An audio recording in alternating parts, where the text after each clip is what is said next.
DG ILO,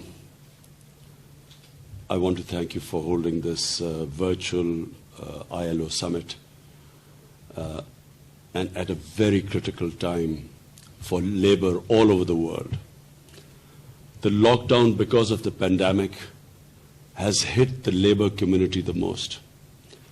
And this is why this summit is extremely important, because the issue is ongoing. The virus, the pandemic is ongoing. In some countries it's coming down and then peaking. In other countries it is still peaking.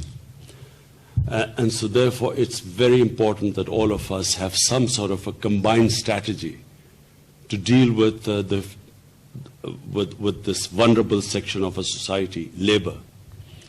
I will just give you an idea of what we went through, what Pakistan went through when we imposed the lockdown to stop the spread of the virus. We were faced with this twin challenge. On the one hand, we had to deal with a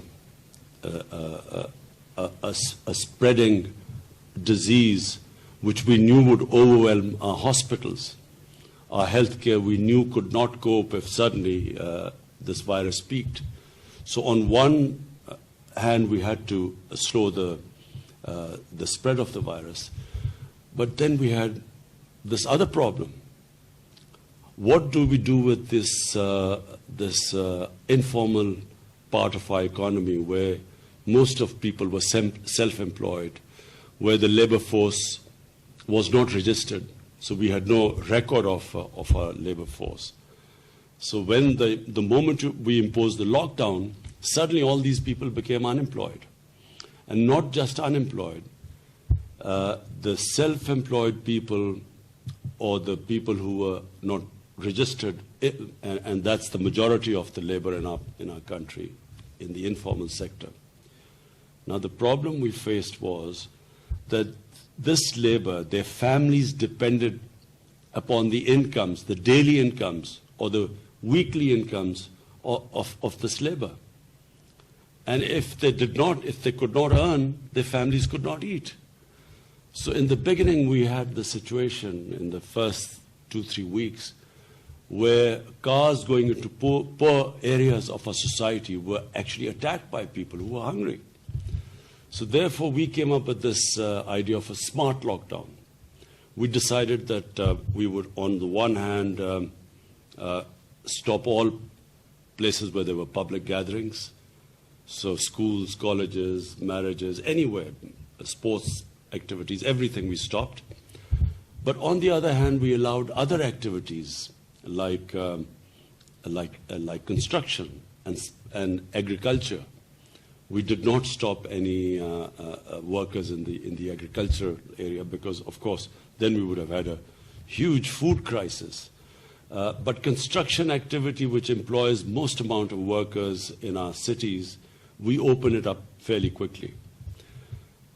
On top of it, we decided that we needed to transfer cash to this informal part of our labor, which there was no registration. Those who were registered, we asked the employers to keep them employed, and we compensated for them.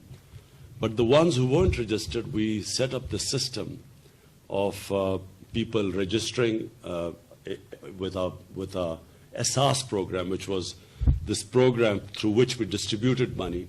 We had desks everywhere where people were registering there. We had them checked. And then in Pakistan's history, never was so much money transferred to so many people in such a short space of time.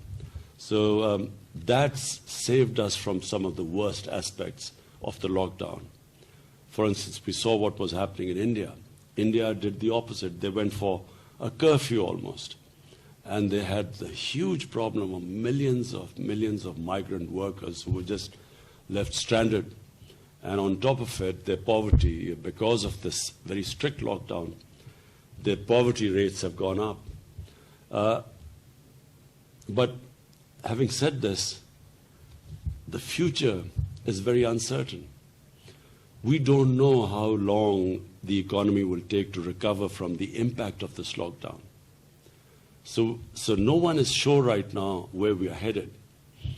And we are all praying that some vaccine comes out as a cure to this virus. But in the meantime, this uncertainty prevails. And what we all know, the most vulnerable section of our society remains our labor. And that's why this summit is extremely important. We need to share ideas. We need to have some sort of a joint strategy on protecting our labor class, our laborers who are, who are at the moment, businesses are going bankrupt. The small and medium industry, which employs the highest number of people, is the most vulnerable. In fact, the most bankruptcies are in the small and medium industry. And that's why we need some sort of a strategy. Our second problem is, of course, our workers who are working abroad. This country depends upon their remittances, and not just Pakistan. I know a lot of other countries depend upon the remittances of their labor working abroad. Mr. Guy Ryder, we need some strategy of how we can convince these countries to be a bit more sympathetic, even though we know all countries are facing huge problems right now. But we need them to be sympathetic to these laborers who are working in countries which we know are facing problems. Secondly, we need some joint strategy, how we can soften the impact on laborers all over the world. So I thank you again for holding this very important conference at a very critical juncture in history as far as labor is concerned. And we would love to share ideas with other people. We would like to know what other countries are planning to do, what their experiences are. We will of course keep people other countries updated with what we are facing and what we feel the way forward is.